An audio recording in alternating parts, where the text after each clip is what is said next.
Welcome back to another episode of the Elevated Chat Room. Elevate your mind, elevate your life. It's your boy, your host, Lonzo Jones. My guy Dwayne Malone, my co-host. You know, he be behind the scenes doing this thing, working the cameras, making sure we look good. But I got a special guy with us tonight. His name is Jay Woods. He is the founder of the Southeast 7 on Football, and he also is a farmer. Now, I know he don't look like it. But my guy's a farmer as well. Jay Woods, man, tell him a little bit more about yourself. Yeah, first of all, I appreciate you having me on tonight. Thank you for jumping on, bro. Glad to be here for sure. But yeah, like I said, Jay Woods from Florence, Alabama, born and raised, out there past Cloverdale, if you know where that's at. That's out there in the country. So you really is from the country? Yeah, I'm really from the country. So this ain't no facade? This ain't no facade. Okay, I got a whole family compound, the Woods Lane. It's a whole street where my folks from, so out there in the country. So my folks grew up farming with horses, all that good stuff. Sweet. And, but, for me, my passion was football. Growing up, it's just sports in general, actually. Yeah. I've been playing football since I was little, and I actually got into it just because of my friends. Like, I didn't even really like it that much. Yeah. But since your friends playing, you gonna do it or whatever. Because I play offensive lineman. Hold on. You play O-line. I played O-line. So did you have this frame back then? You look like a lineman. Yeah. I look like a lineman. So I was, it was a funny story. So I played center all the way up until about 6th grade. Okay. And I was the only center that'd probably be number 20 on the football field. So that was my favorite number. But I played center all the way to 6th grade. I hit a growth spurt, kind of stayed the same weight. And I just kind of slimmed down. Yeah. And they moved me to linebacker and tight end. Well, last game of my 7th grade season, they put me to safety. And I had 3 picks and 3 pass deflections. And I sealed the game with the pick. It's on YouTube. You can go watch. You can go look it up. And then ever since then, I just played safety. That's what's up, bro. Just took off. So it's amazing to me, first off, that a kid can go from a lineman type build skill set to being a safety. Right. That can actually pick the ball off. They say DBs really can't what? Can't catch.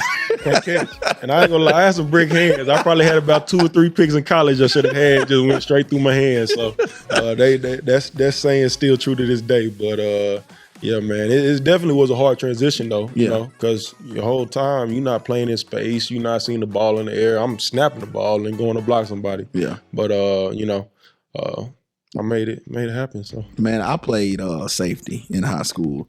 And now I'm the safety that had hands because I play wide receiver too. Okay, so I started receiving, I played safety. Right. But I wasn't the tackling safety. You were? So no. So if we playing against, shout out to my guy LaRon McClain. He played fullback at Bama back in the day, but he was our rival. He also played Little League with me too, but he went to Tuscaloosa County High. Okay. And when we played them, I didn't play safety. Nah. I was like, coach, put me on 3rd and long. Yeah. Because he was about 6 foot. He was probably 6'2", about 225, 230 in high school. Oh, that's a tank. I'm 175. Yeah. Bro, I'm not finna come down here and tackle that. Nah, I feel you on that. Now, the only thing is, that's the difference with me, though. I was going to put my head in there regardless, They were like, why they call you Woods? And I was like, because I lay that wood, boy. So that's why you end up getting a scholarship to Michigan. Exactly. That's probably why I went to a smaller school. Just being real. And I think this is one thing I tell people all the time, too. I think people get it wrong thinking that every football player likes to hit and like to bang. Oh, yeah. Definitely. You know what I'm saying? Like, that's not the case. And it's not at all. We used to have buddy systems in college. Oh, yeah. You know the ones that really love that contact and the ones that just, do that hooping and hollering. And when it's really time to hit somebody, they diving at the ankles or whatever the case may be. But yeah, every football player ain't bred for that contact. So. Okay, I'm glad you backed me up. Let me ask you this, though. You said you like number 20. So I'm listening. Why number 20? What's special about that number? Man, number 20, when I was growing up, all my uncles and my dad, all them had 20 numbers. And then it was just something about that 2 and the 0. It was like the closest thing to a team, but it wasn't. Okay. And I want to say that, like, that was the only one that coach was good with, too. Giving me as a lineman, number 20. So okay, that makes sense. I did like number 20 for a long time. I like Barry Sanders growing up. I didn't know if it was a title back, but he was number 20. I was too young for that. Yeah. My guys were like LT and AP and all them, coming up. So don't do me like that, though, bro. My bad. I didn't mean it like that. I'm just saying. That's with you, bro. But let me go ahead with this question right here. So we're talking football. So what inspired your initial passion for football, and how did it influence your early life? Yeah, like I said, I honestly didn't even love football when I first started playing it just because of the position I was in. But I had some coaches from Prattville, Coach Wallace, Coach Bailey, Coach Todd. They came up to Florence, and I was in 8th grade, and they just let me get on the phone with some of the guys they coach. You know, Derek Moncrief, Nick Perry, you know, play safety at Alabama and Auburn, different places. And like they said, Woods, man, like if you lock into this right now, you can get this to this level. And, you know, I really took it to heart, and they kind of took me under their wing, and that's when my life started to change. And I could see that, hey, I always told myself I never wanted my mama or daddy to like have to pay for college or worry about me after high school, anything like that. Whether it was like, you know, I was in 12 for life, going to Northwest shows, you know, go get a trade job or get a scholarship, Division I scholarship like I did. I was like, I'm not going to make them come out of pocket for that. And, you know, it really came a reality in 9th grade when the Miami coach pulled me in and was like, hey, you special, son. Now, they didn't give me the offer now. I was a little upset about that, but I started seeing things change after that. So Okay. So you done started talking about offers. So when did you get that first offer? Yeah. And what did it feel like? The first offer came from Michigan and Kentucky same day. Okay. It came from Michigan and Kentucky same day. I was in 10th grade, spring ball, and Kirby Smart was on the sideline. Tyrone Wheatley was coaching Michigan. And Kirby Smart is when he was at Bama at the time. And then Derek Ansley, the DB coach at Kentucky, was on the sideline. And I balled out, man. Yeah. Like you said, I was laying the wood. I mean, it was one of the first plays of the game. It was a deep ball to receiver, and I made him fumble. And then after that, they called me in the office and offered me. So it was a special moment. I definitely was grateful for that. So. Yeah. So when you got that first offer, did it snowball after that and just more offers start coming in? It was crazy. Now, I mean, my phone was just blowing up because that was, you know, social media when I was coming up, you know, it was like Twitter was really big. Okay. And then after I posted on Twitter, now I got all these college coaches following me from Florida, Tennessee, you know, Vandy, all the SEC schools and stuff. So it was definitely crazy to be, what was I at the time, 15 at the time. So it was crazy. Let me ask you this, man. Up until that point, were you training outside of what your team was doing, or you just doing just whatever the team was doing? Oh, yeah. I mean, even before that point, like I always put in extra work no matter what I was doing. And, you always did what? Put in what? Extra work. Okay, I just want to make sure they hear that. Okay. Extra work. It definitely, I mean, hard work pay off, really, honestly. You know, I was either outside getting up extra shots. I even made up my own little like hurdle so I could jump back and forth of it so I get more athletic. I do little stuff like that all the time, but as soon as them offers start coming in, it really like I start putting in the work like tenfold, you know. So you really, really wanted it. I wanted it. But see, you said something beforehand, like you said that, well, I didn't want my parents to have to pay for my college. You know what I'm saying? Right. Or I don't want my parents to have to take care of me once I left high school. So that was like your why. That was another reason, like another motivating factor behind the reason why you decided, like, you know what, man, I got an offer from Michigan. Let me see who else out there. Yeah. Let me go over here and put in some extra work. So when they offered you, how tall were you? How much did you weigh at that time? Yeah, I was probably about 6'2", $185. As a 10th grader. As a 10th grader. Yeah, you had some size. I did. Okay. Like I said, I hit a growth spurt, man. I went from about 5'9" in 7th grade to about 6'1", 8th grade, then about 6'2", 9th, 10th. Now, how athletic were you? Because I tell kids sometimes, yes, if you're athletic, that does help you. But if you're skilled, that helps you even more. And if you're knowledgeable and you just have that helps you even more. But vertical and 40. What was your fastest vertical and 40 in high school? Yeah, so I'm gonna be honest right here. In high school, I ran a 4.7. Okay. Ran a 4.7 40. I probably wasn't, I don't even know what my vertical was. I don't know if we did that, honestly. But I ran a 4.7 40, one, because I really didn't know how to run it, you know, getting out of blocks and everything. But two, like, you know, I'm just kind of like a deer, you know, like a baby fawn, just trying to fill out my body. Like I couldn't walk and chew bubble gum almost. But one thing that really separated me on the football field is my IQ. There you go. And there you go. You know, I could read a play And on the film, it looked like I'm running 4.5, 4.4 because I'm reacting to it so fast.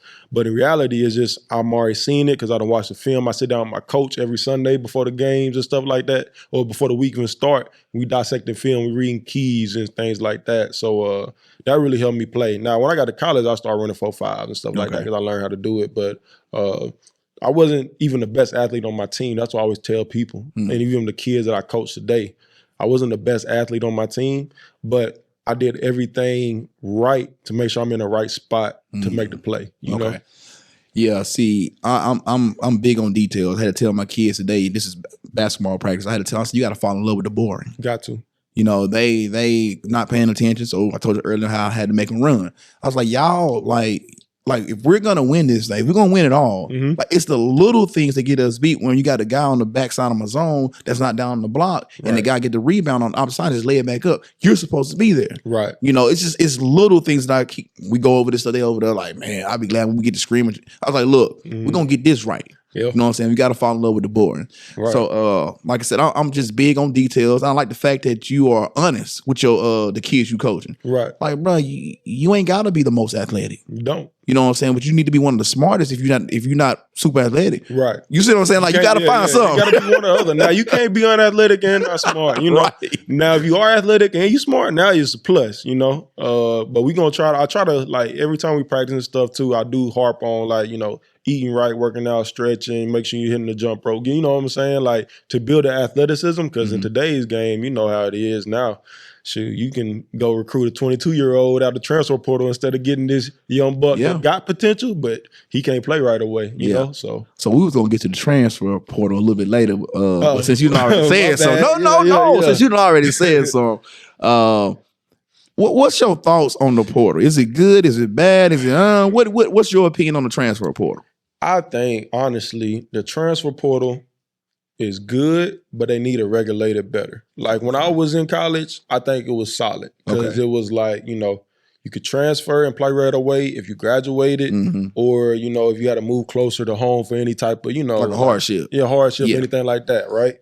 But if you transferred and it wasn't none of that, you know, you was just like, you know, you lost a spot or you didn't like the coach or whatever, you got to sit out a year. That made a lot of people stay, you know, because they didn't want to have to sit out that year. But I think now they just letting folks just bounce around without no repercussions. And it's like now you're not only just messing up yourself on the football field, you mess yourself up in the classroom because some of them credits don't transfer over to other colleges just like that. You know what I'm saying? Yeah, that's a good idea right there. So I you see a lot of people not even graduating no more. You know what I'm saying? So it's a sticky situation, you know. So you just saying it's a good idea, but they got to put some limitations on how much you can transfer. Now I would agree with that because it's like kids, the first sign of adversity, it's like, no, let me bounce. You got some kids, man, they didn't been to like 4 schools, you know. So yeah, I agree with you on that as far as there being limitations, whether it's 2 times you get a transfer, no matter the reason. Other than and then you get another one if you graduate, you know, something like that. But and then bro, it's so much going on in college football nowadays, you know, that's changing the game, and it's kind of leveling the playing field, or it's evening it out a little bit more, because I like how you had your Vandy this year. They got the kid from was it Mexico State or New Mexico State? And he comes in and he changed that program. You see, instead of them going out, like you said, signing a high school kid and wait for him 2 years to kind of get on the field, like, no, we saw this guy play against Auburn last year, and what he did to Auburn, we need that. You know what I'm saying? So I like that idea that they can go out, and I like it for the underdogs. So let's say you a late bloomer, you know what I'm saying? Then you go to a smaller school and you dominate. Now it's like, you know what? I got a chance. I can transfer out and I can move up and get on a bigger team, a bigger stage. So I like that idea from behind it. Now, coaches can leave whenever they want to leave. That's I was about to just point talk that about out. that. The reason that I love it too is because a coach will always leave for a better opportunity for him and his family. So if I'm a kid and I'm balling, or even if I'm not, and I know I got a better opportunity to go to this school and actually produce, why wouldn't I do that? Why do I have to wait for you to sign off or, do this whenever the first sign that you get to get a bigger check or have a better opportunity, you're going to leave even though you told me you're going to be here for 4 years. You know what I'm saying? So I think that's the only reason why I really do support the transfer portal because of like that scenario. But I mean, you go ahead. I know you're finna. No. I just want to hear your thoughts. I'm interviewing you. Okay, you know what I'm saying? It's your show. No, I just wanted your thoughts on that because, like I said, coach, they lead these kids whenever they want, like I said, for a better opportunity. Yeah, I'll go ahead and tell you a funny story. Well, two actually in Michigan. When I first got to Michigan, I had 3 coaches there that recruited me that I really trusted. Really, the reason I went up there, they were all gone before that season started because I enrolled early. Wow. I was 17 when I went to Michigan. Okay. And a lot of people don't know this. This is probably the first time I say this story like out in public. I tell this to my kids all the time, but when I was 17, when I first got to Michigan, I got there in January. I got off the plane. It's -7 degrees. I was like, I do not want to be here. I made a mistake.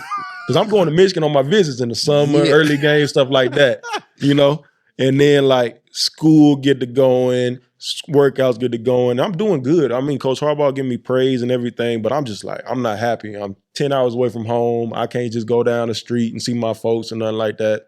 I go in his office and I'm like, Coach, like, I want to transfer. This before signing, so I'm early enrolled, signing day in February. This before signing day of my class. I'm like, Coach, is it a way I can get these financial aid papers released and transfer or whatever? He was like, look, I know it's hard, but this is going to be one of the biggest steps in your life as a man. So if you just trust me for 1 year, I promise you this will change your life. And he said, if it don't work out in just 1 year, I'll sign the papers, for you to transfer.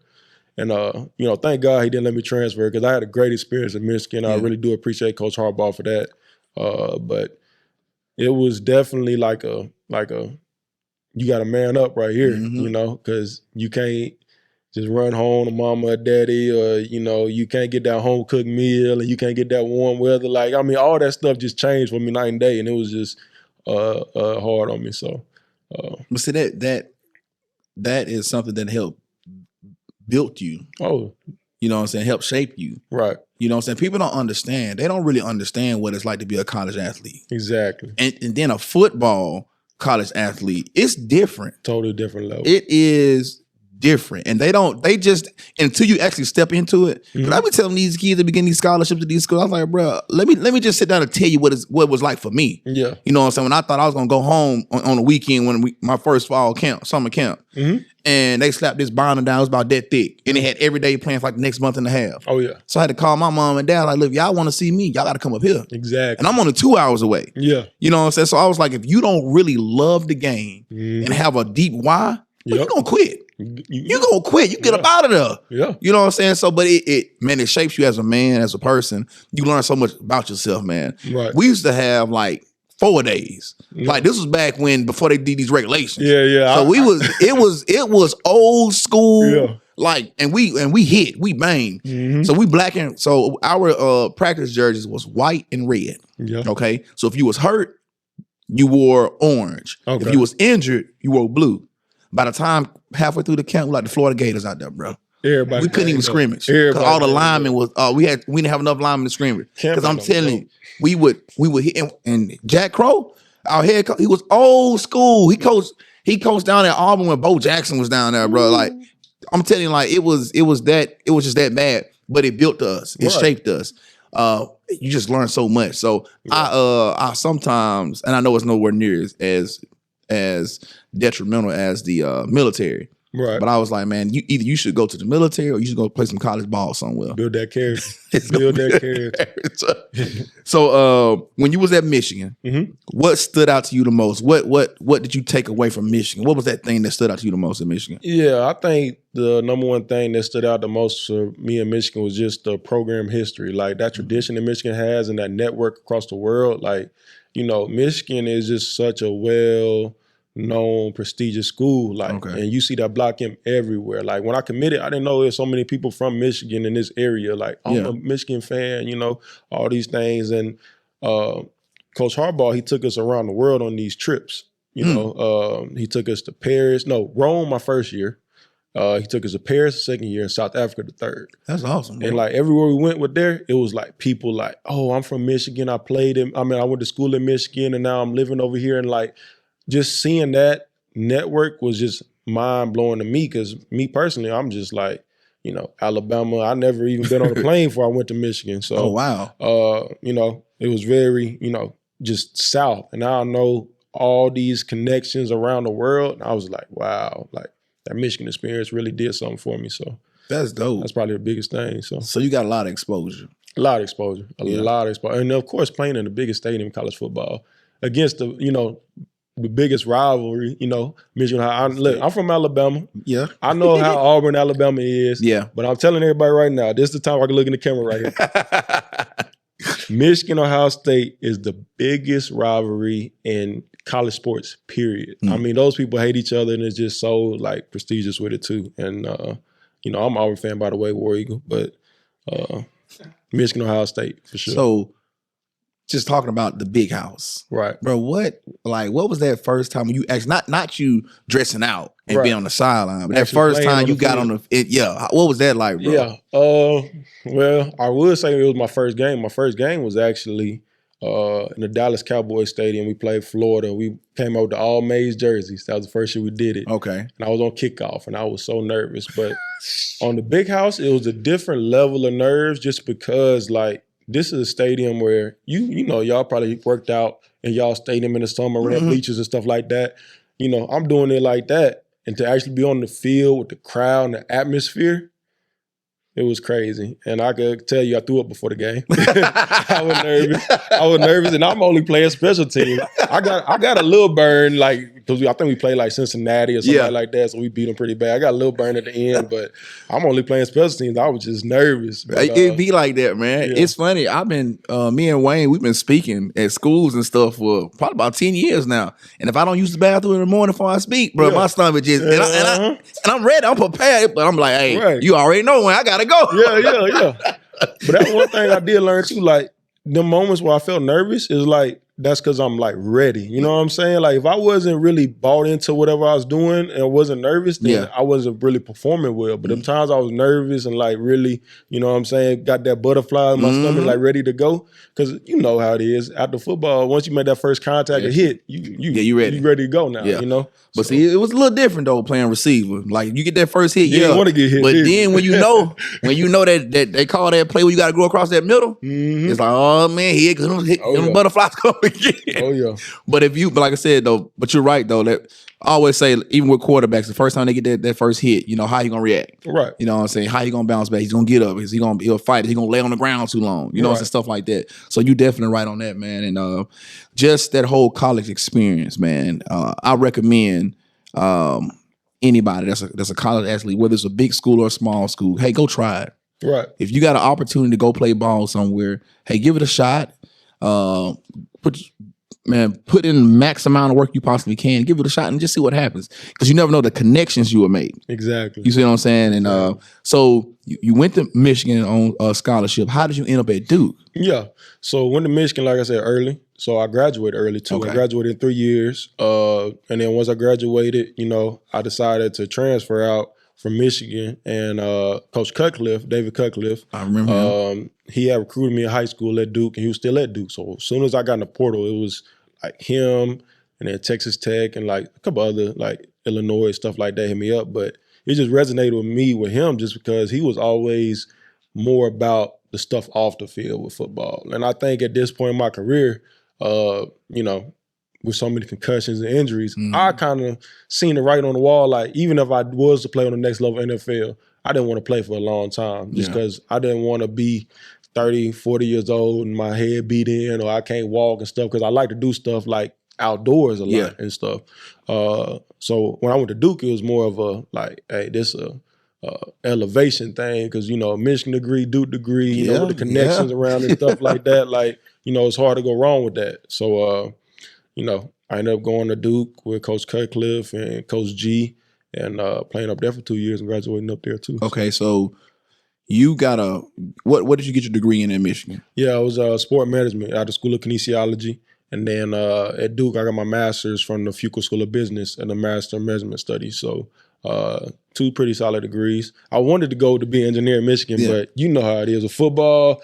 We only had like one person do that Yeah, it's tough. That is tough. And they almost wouldn't let you do it because even the conflicts, like you had night classes with engineering school and stuff like that, but you got practice at night. Yeah. So how you gonna make that work? And only one dude did it, and I shout out to him, Noah Furbush. That's my guy.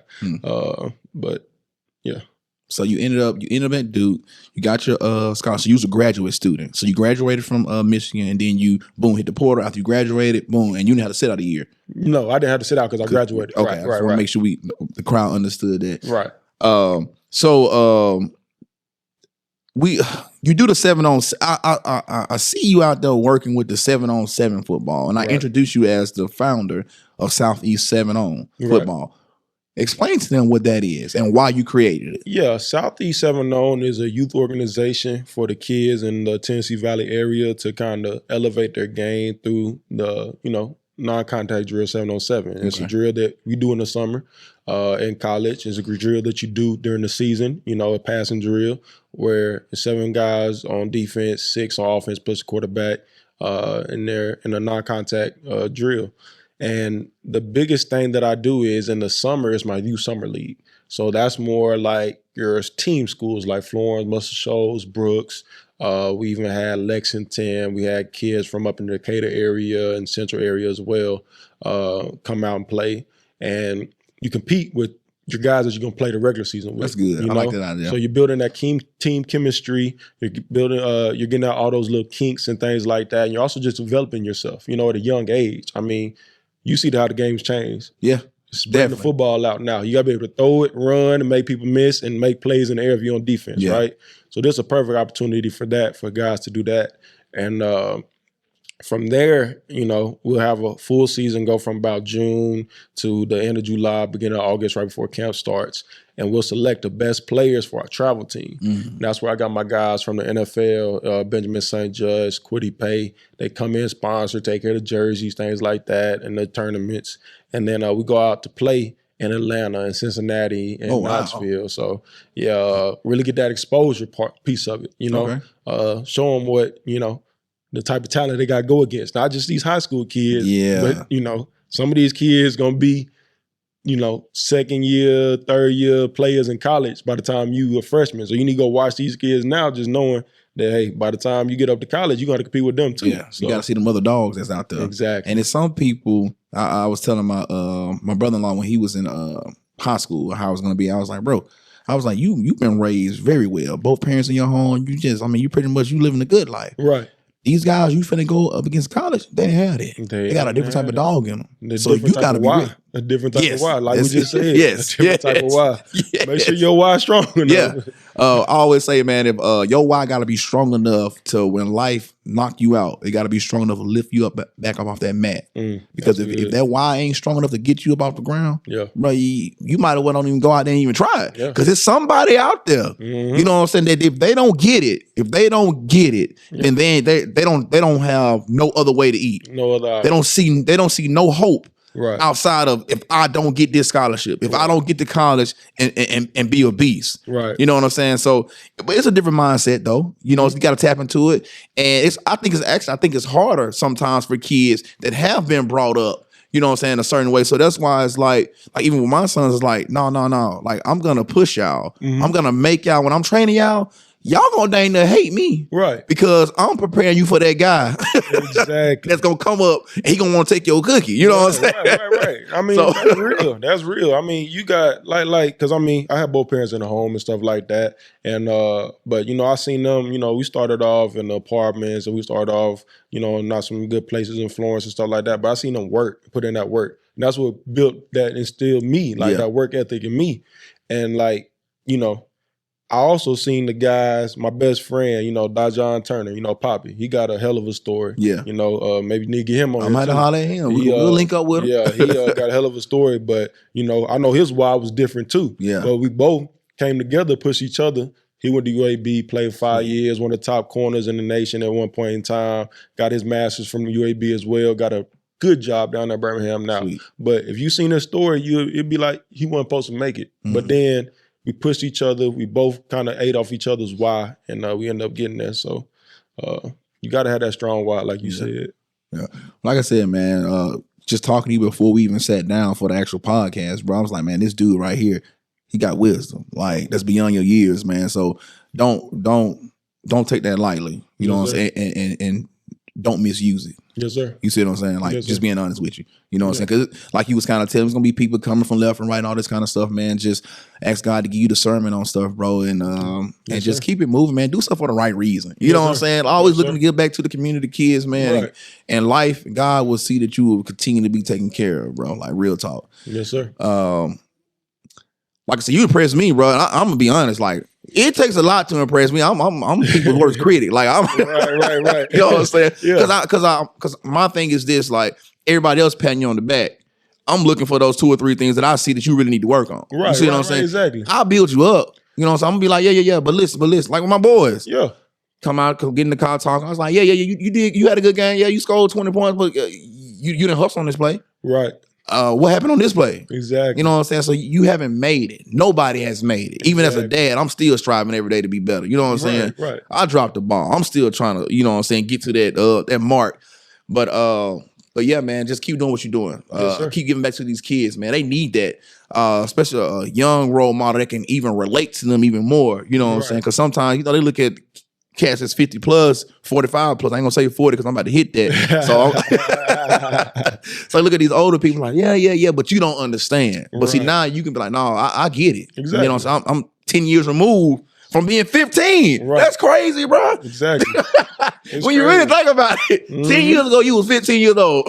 I know, see, that's how I know I'm old too, because Snapchat memories, it'd be like 10 years ago, me getting my first dunk and stuff like that. Yeah. And I'm like, man, time flies. But like you said, it's easier when it come out of somebody else's mouth that's been where you trying to go to and kind of, can relate to, We had social media growing up. It's way bigger now. But, I try to tell these kids, man, you can always use it as an advantage or you use it for your downfall, And I always be like, it's your job interview. That's your resume nowadays for college coaches, anything. So make sure you clean it up. Make sure you posting good stuff on there and everything like that. So when you was in college, either one of them, did they ever make you guys like go to like a speech class or speaking class, financial class, anything like that? One of the reasons I wanted to leave Michigan at first, they put me in a public speaking class. I grew up, I actually had a speech impediment, and I still stutter sometimes when I get excited and stuff like that. I had to go take reading class and stuff like that all the time. But I was so scared to publicly talk or just talk in general. And that was one of the number one things Coach Harbaugh made everybody do, that public speaking class one-on-one.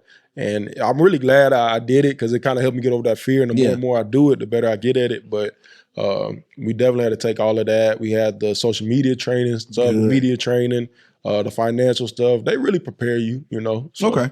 Well, so I just want, because I hear from different programs when I catch different podcast interviews or different reels that I just be listening to, and I hear how I think it was the running back that was at Bama, Josh Jacobs, was talking about how Saban had them when they first got there. They had to go take a speech class and media, just talking to the media, just learning how to talk and stuff like that. He was like, bro, I didn't want to, but he was like, that's one of the best things that ever happened to me. Yeah. Yep. So that's what's up. You look back on it, man. It's like, man, I hated it at first, but I'm glad I went through it. So yeah. Especially now with all the stuff you got going on. You know what I'm saying? Oh, yeah. It's definitely paying off now. So let's hop on that real quick. You know what I'm saying? 'Cause I know they wanna kind of hear about the whole show that you gonna be on. Fox Farmer wants a wife. Okay. Yes, so so let's talk about that real quick, man. First off, that's pretty dope. You know what I'm saying? To be on TV. Me and Dwayne thought we was gonna be on. Well, actually, it was me. Thought I was gonna be on TV for, this is back in the day. I'm just saying, thought I was gonna be on a little TV show. You know what I'm saying? And then I don't know what happened, but yeah, I was prepared. You know what I'm saying? But anyways, ready to go. So Fox Farmer wants a wife. Can you tell us about the show and why you did it? Yeah, so a little bit about the show is Farmer Wants a Wife, comes on Fox and streamed on Hulu. It's gonna air on March 20th. So essentially what it is 4 farmers. I'm one of the 4. So me and 3 other guys from all around the United States, Alabama, Arkansas, Missouri, and California. We have, we get to go meet 8 beautiful women. Okay. And from there we pick what is it? I think like 5 of them to bring back to our farms and hopefully find love. So you know, in the past seasons, it's really big in Australia. That's where it started at. Okay. It's probably like 10 or 12 seasons, something around there. Oh, wow. And it's like, I want to say over 300 marriages with 200 kids that didn't happen over that span. So it worked. Yeah, obviously, yeah, no. It worked. So yeah. Which one do I want? Yeah. So yeah, it's definitely you know, proven for sure. So, and it's a wholesome show. That's what I want to do it too. I wasn't gonna do anything that was like, you know, gonna be filled with like drama and just, you know, you got to kind of play the role or whatever like that. It's very wholesome in itself too. So why you did it? Yeah. Why you doing it? Like, well, come on now, tell us that. Like, what? Well, look, like you said, I'm 25, I'm young, but I got a lot of wisdom. So, you know, I know with that being said, like, you know, I need to settle down. I need a strong woman behind me. And like, you know, that understands farming. Exactly. Gotta love the farm. Yeah. I'm a country boy at heart. I love the farm. I love animals. I just gotta live in the country. So I gotta find somebody that's like mine in that way and kind of equally yoked with me as well. You know, my faith, my family, and the farm. So. Yeah. So you grew up farming. Yeah. Well, so I didn't necessarily grow up farming, but I grew up around the farm. Okay. You know, now I did do some things like, you know, feed the horses and pick the peanuts and do things like that. But like I didn't live on the farm. My granddaddy did. My granddaddy had a farm, my uncle had a farm, my whole folks, like I said, out there, Woods Lane and Cloverdale, they had the farm. They used to plant corn, everything like that. So I grew up around it. And I really enjoyed it. But like I said, you young, I love sports more. I ain't want to be out there. Right. You know, I get it. But I always knew that especially after my granddaddy died, I was like, man, I want to go back and like have that same lifestyle for like my kids and my grandkids and stuff like that. So as soon as I got done playing ball, the first thing I looked for was buy some land, and thank the Lord I was able to buy his old farm back. So after they sold it. So they sold it to somebody else, and then you went back and was able to buy it. Well, that's pretty special right there, bro. Man, I like that. Yes, I like that. What? But hey, y'all, man, he got. Come on now, no, I'm talking to these women that's on the show with him. Who gonna be on the show? However it's gonna work out. You hear this man heart? Come on now, shoot, and he young. But yeah, man, that's pretty dope, man. Anything else you want to tell us about the show, or anything that you can tell us about the show without, you know what I'm saying, giving away too much? You know what I'm saying, inside info. Yeah, I think it's gonna be very. You're gonna be able to feel the show for sure. Okay. I think it's going to be very real, very genuine, and it's going to be something good to watch for sure.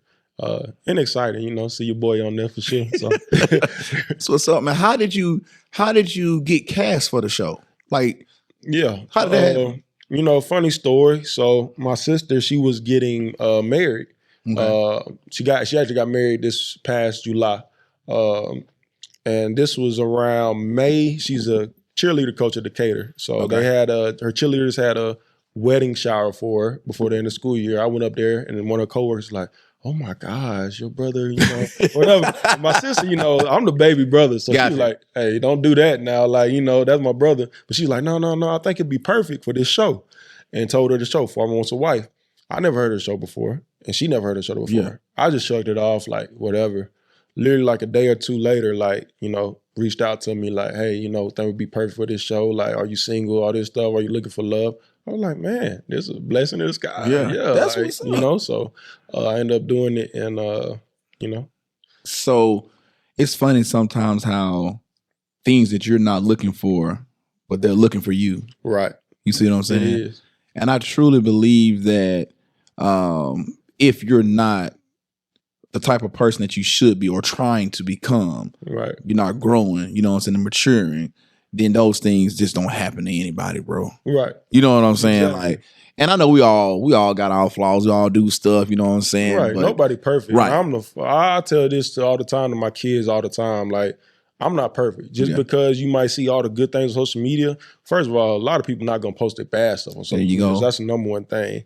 But just because you don't see all the good stuff don't mean that I don't have bad days or I don't have things that I gotta struggle with every day, you know, to try to be a better version of myself. But you can't, you know, get too down on yourself either. You gotta understand that you're human.